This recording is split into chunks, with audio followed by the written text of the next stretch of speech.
I grew up in the village now. Yeah, I'm thanking God that I was in the village. But life in the village is peaceful. You don't have to have plenty of money. You don't even need more to have money in the house. I cannot remember when my grandmother has money at home. What's you going to use the money to do? We go to the farm to fetch our vegetables, our foodstuff. We harvest, palm kernels, and we do everything natural and fresh. And then we have pepper in the farm. We have locust beans. We have all these things.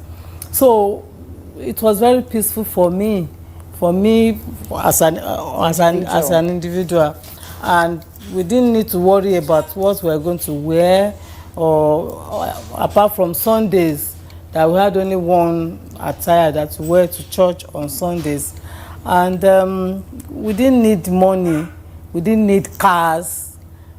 Of course, there was no hospital. That was the only thing that I didn't like, but we were not sick.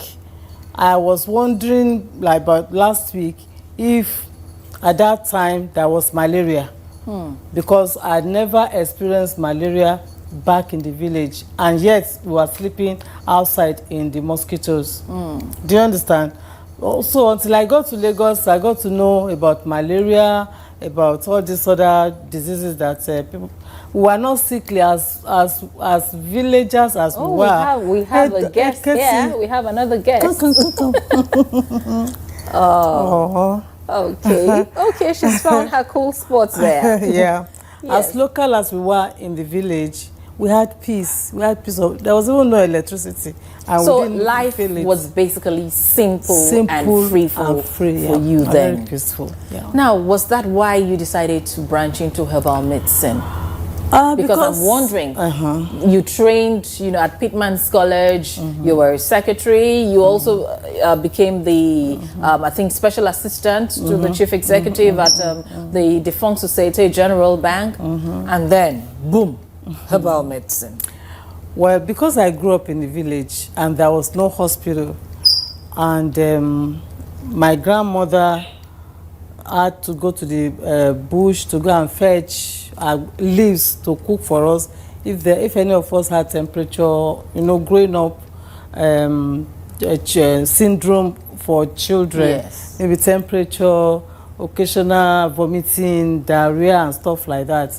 So all she would do is to go to the farm and fetch the leaves and cook, and I drink it. Sometimes she rubs, sometimes she mixes with palm oil, so many things. And then, of course, I knew the names of what she was using for healing. So that was how I got used to herbal medicine. I never knew any other form of medicine until I got to Lagos. I wonder if malaria was in existence then. Yeah, at that time. I want to believe it was.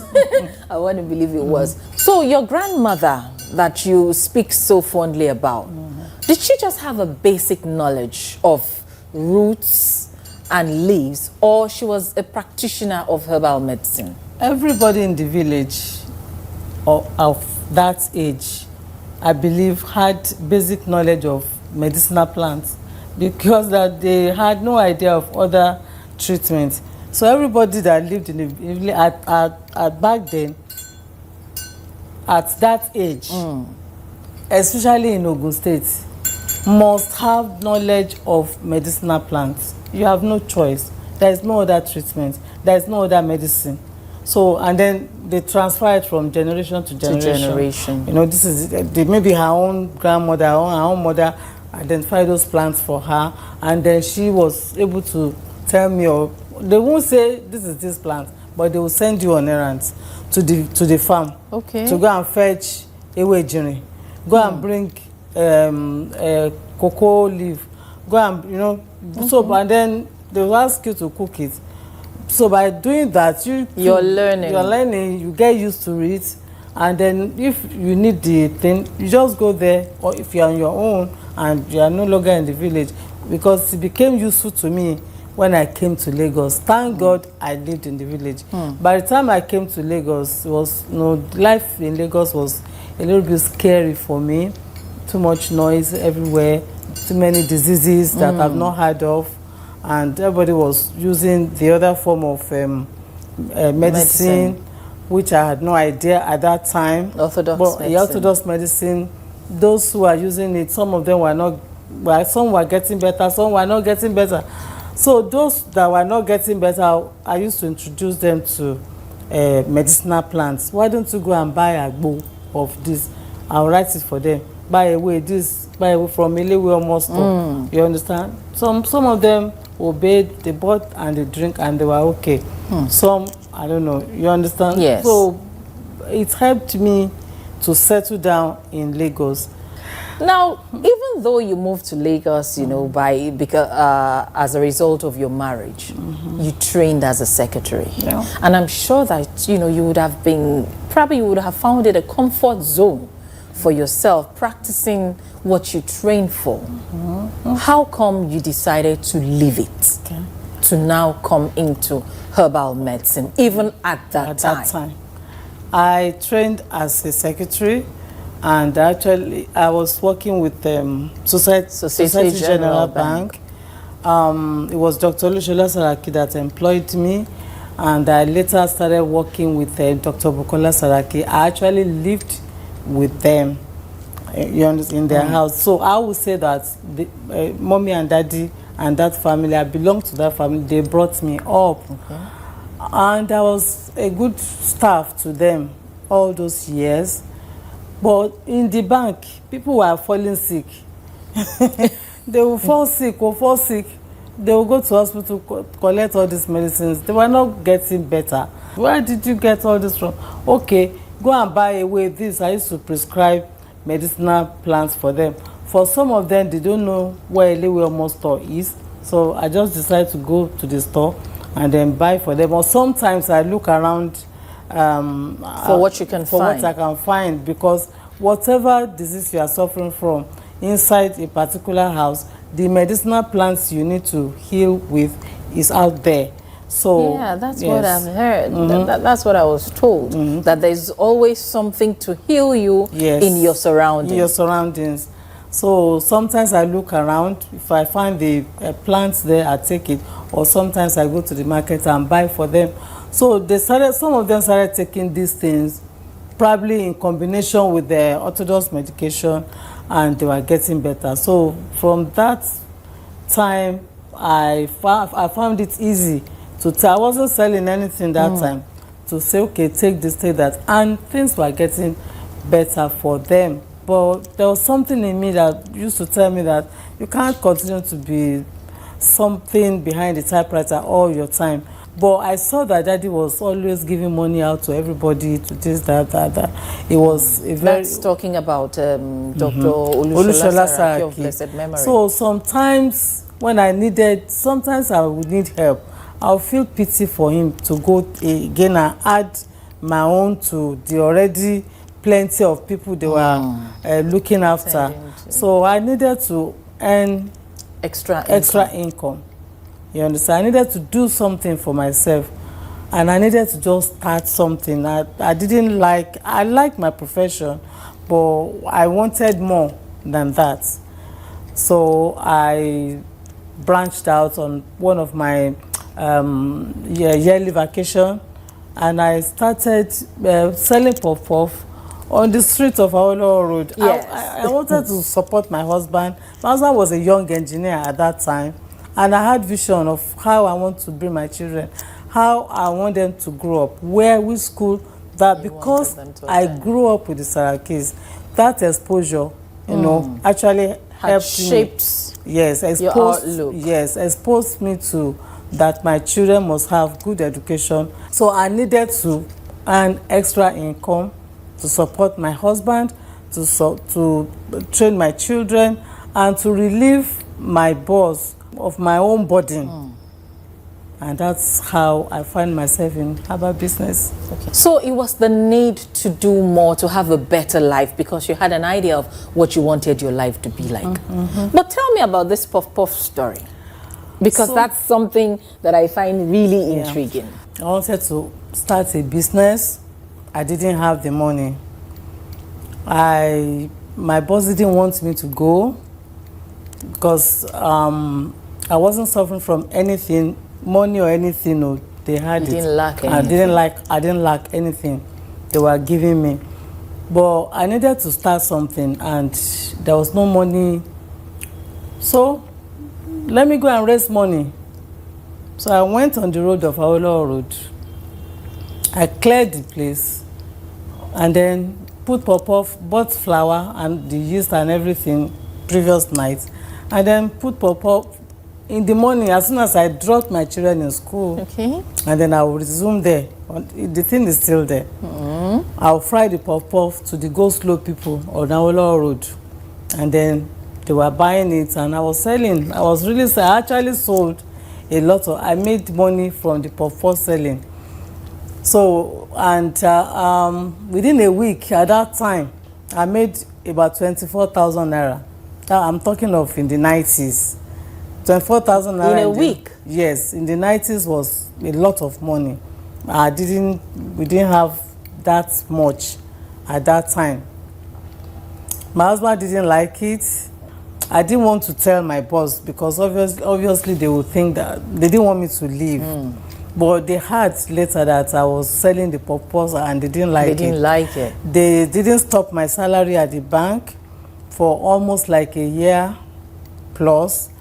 But I made up my mind that I wasn't going to take the salary. I wanted to be myself. Let me come to my level. You understand? Yes. Because at that time I was brought up as a rich girl, living in a rich house and everything. But that was not me. If they now took me away from that place to turn me back to the village, how would you fit in? How would I fit in? So let me just be who yourself. Let me start. I belong to the grassroots at that time. So let me start like that. But to the glory of God, God blessed the works of my hand. I sold the puff-puff. It was with courage. And I liked it. On the road, it's not puff-puff inside store. I was on the road. Then when I go and pick my children in school by 2 o'clock, this Toby and Marita, I'll take them to the puff-puff spot, put the puff-puff on their head to go and hawk the star puff-puff under the bridge. In the traffic? Yes, under the bridge of Obalende. There's some people are still there that they still know them as Omoni puff-puff. They will hawk the puff-puff. So by 5 o'clock we sell for the go-slow people. So around 6 or 7 we close to come back home. They will do their homework, take their bath and get ready for the following day. Every day we were selling the puff-puff like that. And we were selling. By that time my husband traveled. He too came back with something. So me too, I open wardrobe. See how brought out the proceeds of your puff-puff. Like, where is the place? I said, please don't stop me because it's not a shop. It's not anything. It's on the road. Say, oh my God, why would my wife go and be selling on the road? And for how long did this go on? I sold puff-puff on Awolowo Road for like 2 years. And then from that puff-puff selling, at the point of the puff-puff selling, that my colleague that was selling apple, Yajamiu, she's still there. I was selling apple.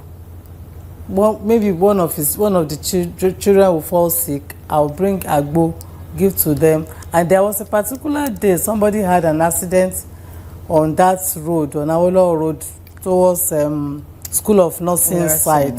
That's where my spot was. Had an accident.